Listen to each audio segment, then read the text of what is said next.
Queen Grace of Borrowdale Brooke had always known how to play the game. Her ascent through court had never been accidental. Every whispered promise, every carefully chosen alliance, every smile calculated to charm or disarm. Now she no longer stood beside the throne. She stood behind it, pulling its strings. What she lacked in noble birth or military legacy, she made up for with ruthless intelligence. While others sought glory on the battlefield, she mastered the court-quiet purges, veiled threats and appointments of allies too indebted to defy her. Councilmen were dismissed under the guise of illness. Secretaries and ministers disappeared amid hushed accusations of treason. In their place, she installed scholars like John Nathan, obscure merchants and lesser nobles with no stake in the old wars, only in her favour. Though Robert still wore the crown, the court had begun to call her the Queen's Hand. It was a name spoken in lowered voices, not out of reverence but caution. To Grace, the crown was the ultimate symbol of power. What she failed to understand was that true power in Stonewall did not lie in gold or decree, but in loyalty, the kind born of fire and blood, forged in the mud of war, and bound not to monarchs but to comrades in arms.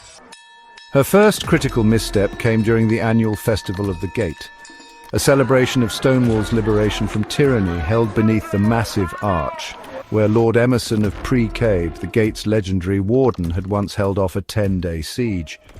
Tradition dictated that Lord Emmerson opened the gate at sunrise, a symbol of freedom reclaimed. But this year, Queen Grace orchestrated a different scene. Instead of honour, she staged humiliation. Before a stunned crowd, Lord Emmerson and his wife, Lady Auxilia, were marched to the front of the plaza. Above them, Queen Grace stood on a marble balcony draped in crimson, her voice steady and cold. Queen Grace, Lord Emmerson of Cape, you stand accused of undermining royal authority, inciting rebellion and inspiring secret and false loyalties. You stop it! A hush fell over the square. Mothers clutched their children. Soldiers exchanged uneasy glances. Lord Emmerson stood silent, his jaw clenched, his wife trembling at his side. Grace mistook silence for submission. Let it be known that loyalty to the crown is not optional. It is the very lifeblood of this kingdom. We will not elevate traitors no matter how many swords they once raised in the name of our freedom. The crowd said nothing, but fear speaks loudest in silence. By morning the message had spread, not just to towns and taverns, but to the barracks, the outposts and the camps. Veterans of the war for liberation watched in disbelief. Those who had bled for the kingdom found their scars mocked, their sacrifices rewritten. Officers were warned not to speak of the old guard. War heroes became liabilities. And yet, something stirred beneath the silence.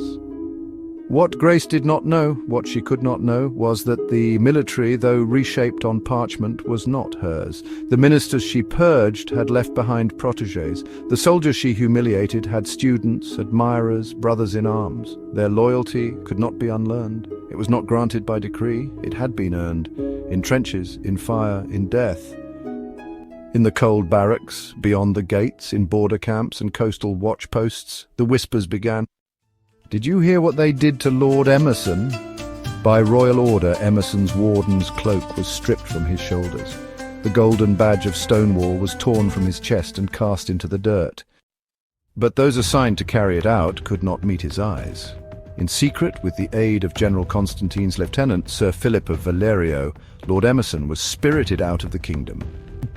2 weeks, I will return. Grace had tightened her grip on the throne, but the soul of the kingdom was slipping through her fingers, and far from the palace, in a quiet keep hidden deep within the silver woods, Lord Emmerson of Cape waited, unbroken, unbowed, and watching. His fall had become the signal. The Queen had played her hand. Now General Constantine moves in. The Queen has made her move, but the game is far from over. Whispers of rebellion grow louder, and General Constantine is ready to strike. The kingdom stands on the brink of chaos, teetering between tyranny and freedom. In the shadowy corners of the realm, alliances are forged in secrecy. The oppressed and the valiant prepare for the inevitable clash. The storm is gathering, and every decision, every allegiance will shape the fate of the kingdom. Watch out for the next episode of Arrows and Thrones. Subscribe now so you don't miss the storm that's coming.